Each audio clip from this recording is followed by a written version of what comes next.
ఎలాంటి సమస్యని నా నిమిషంలో పరిష్కరించేస్తాడు నా తమ్ముడు.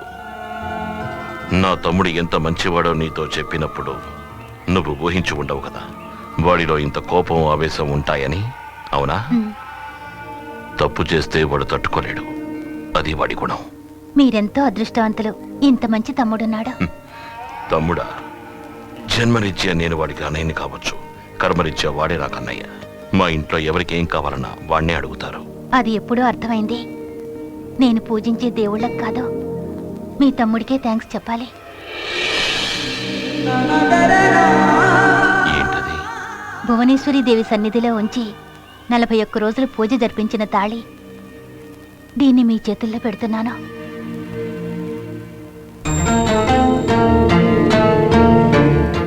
ఏమిటి నువ్వు అంటున్నది? దీన్ని మీరు నా మెళ్ళో కట్టాలి, ఇప్పుడే, ఈ నిమిషమే. బాగుంది. మేళతాళాలు, అగ్నిసాక్షి లేని వివాహం. అలాగే అదే మన యోగం. అయితే వేలాది హోమాల కన్నా విలువైంది నా తమ్ముడు చూపించే అభిమానం. అది చాలు, అది చాలు నాకు.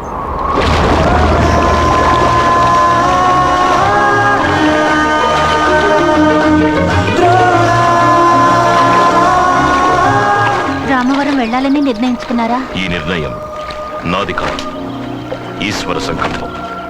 యుద్ధం మొదలవుతోంది. నీ భర్తకు ఎదురుగా నిలిచేది నీ తండ్రి, నీ అన్నదమ్ములు. నీకు బాధే. రామవరం ఇంకా శ్మశాన భూమిగా మారడానికి ఎంతో కాలం పట్టదు. ఎవడెంత ప్రయత్నించినా దాన్ని ఆపలేడు.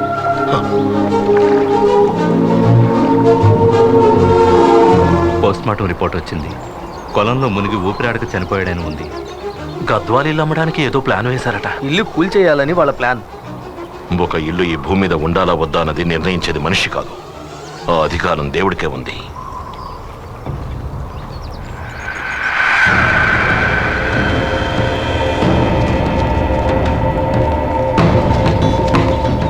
త్వరగా కానీరా. అదిగో అటు వెళ్ళు.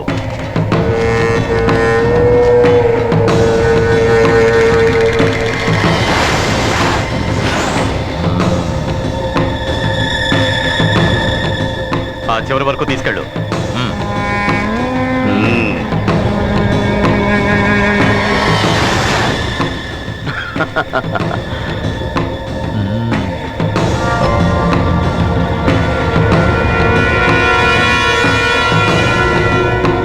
ఈ రోజుతో గద్వాలిల్లు నామరూపాలు లేకుండా పేలిపోవాలి. అంతా సిద్ధం. ఇదిగో పునాదులతో సహా బూడిదైపోవాలి.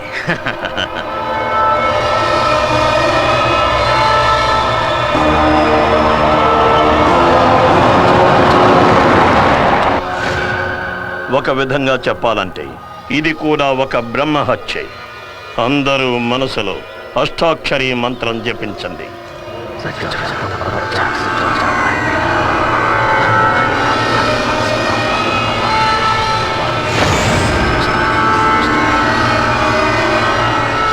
ఇక ఆలస్యం చేయొద్దు, బటన్ నొక్కండి.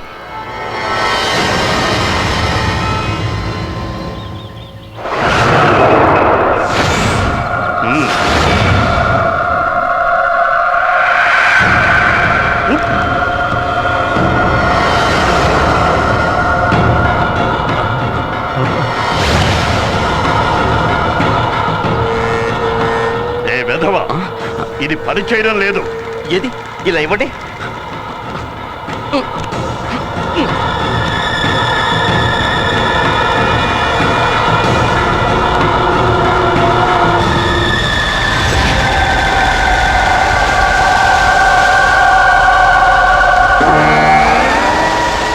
అమ్మా, క్షమించు.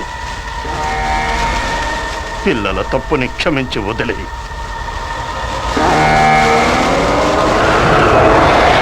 లూజ్ కాంటాక్ట్ ఏమో ఇంకోసారి నొక్కు. ఇంకొక మాట మాట్లాడకు మూర్ఖపు వెధవల్లారా. కళ్ళు తెరిచి చూడండి, చుట్టూ ఉన్న వాతావరణం ఎలా మారుతూ ఉందో. ఏదో జరగబోతుంది. జరుగుతోందని నా మనసు చెప్తోంది. ముక్కంటి నేత్రమై నిలిచాడు ద్రోణ, దుష్టులను శిక్షించ వెలిశాడు ద్రోణ. నరసింహ అవతారమెత్తాడు ద్రోణ, దుర్మార్గులను చీల్చ కదిలాడు ద్రోణ.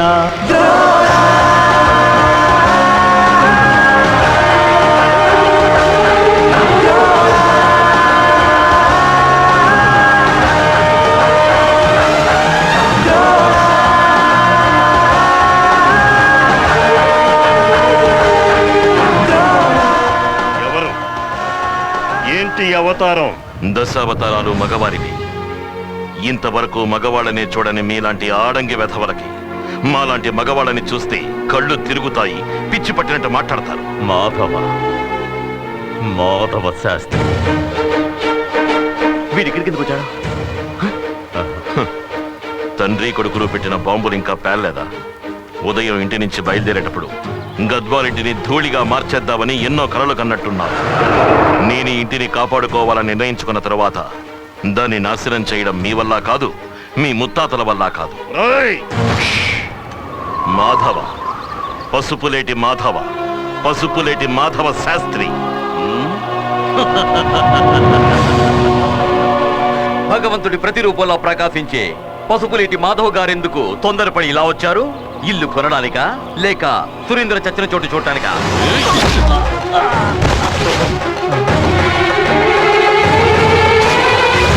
పంచ ప్రాణాలు విలవెల్లాడుతూ బ్రతిమలినా సరే నేను దయతల చేతి లేదు.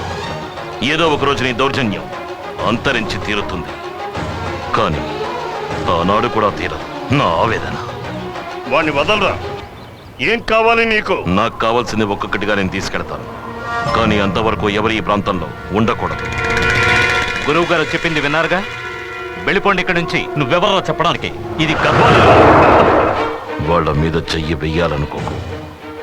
నీకు నా గురించి ఇంకా సరిగ్గా తెలియదు. జీవోత్సవంలా ఇంట్లో ఒకడు పడున్న విషయం మర్చిపోయావా? జయరాం, నువ్వు తప్పుకో.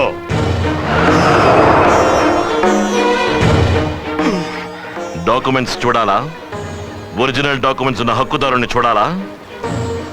చూశాక కళ్ళు తిరిగి పడిపోకూడదు. గుండె దిటవు చేసుకోండి. వెంకయ్య మావయ్య, చూస్తారట చూపించండి.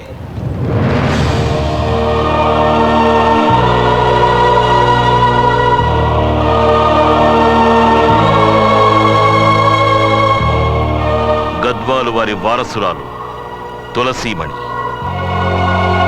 అర్థం కాలేదా? గద్వాలు హరినారాయణ గారి ఏకైక కుమార్తె.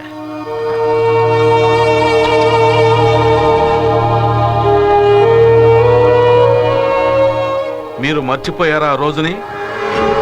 ఆ రోజు హరినారాయణ ఇంట్లో నుంచి తీసుకెళ్లిన 5 ఏళ్ల పిల్లని ఎవరికీ ఇవ్వలేదు. మీ అమ్మాయి సావిత్రి కంట పడకుండా నేను తనని వీరి వంటగదిలోనే పెంచాను. దుష్టగ్రహాల దృష్టి నుంచి కాపాడాను. బాగా చూడు ఆ మొహాన్ని. తను హరినారాయణ కూతురు కాదని మీరు చెప్పగలరా? చెప్పలేరు.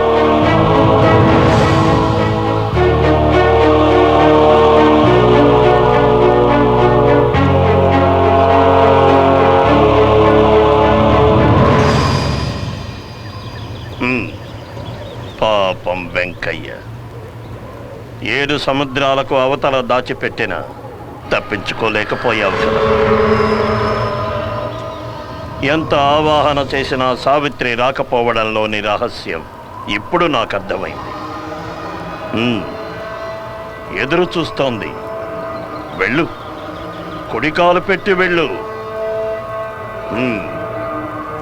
ఈ తులసి దళాన్ని కూడా సావిత్రి తుంచి మింగేస్తుంది. అంతకు ముందే ఆ సావిత్రిని భస్మం చేసి మీ అందరి నుదుట పోస్తాడు ఈ మాధవ శాస్త్రి. పంచభూతాలు, అష్టదిక్కులు, 5 స్వరూపాల్లో నిలిచిన ఈశ్వరుడి సాక్షిగా ఈ రోజు నుంచి మొదలవుతుంది నీ పతనం. వెళ్ళు, వెళ్ళి నీ జాతకాన్ని చూపించు. నీ లగ్నంలోనూ రాశిలోనూ మృత్యువు కొలువు తీరి ఉంటుంది. వెళ్ళు, వచ్చిన దారినే వెళ్ళు. ఇక దయచేయండి మీ తండ్రి కొడుకులు.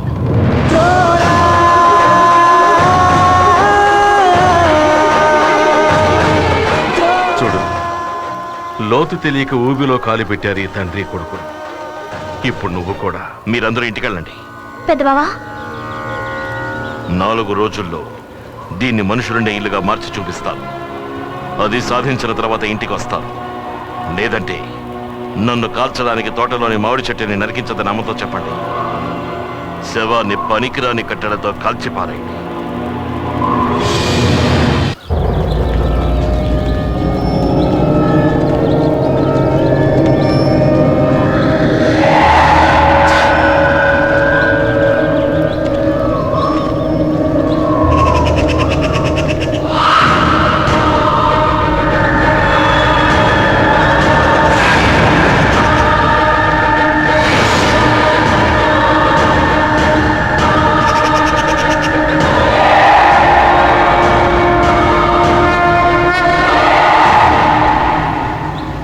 బ్రాహ్మణ భూమికి శ్వేత వర్ణం నీటి వాసన ఉంటుంది. క్షత్రియ భూమికి ఎరుపు రంగు రక్తపు వాసన ఉంటుంది. వైశ్య భూమికి బూడిద వాసన ఉంటుంది. నల్లగా ఉండి శ్మశాన వాసనకు నిలయంగా ఉండే భూమి క్షుద్ర భూమి, ప్రేత భూమి. సుబ్రహ్మణ్యేశ్వర,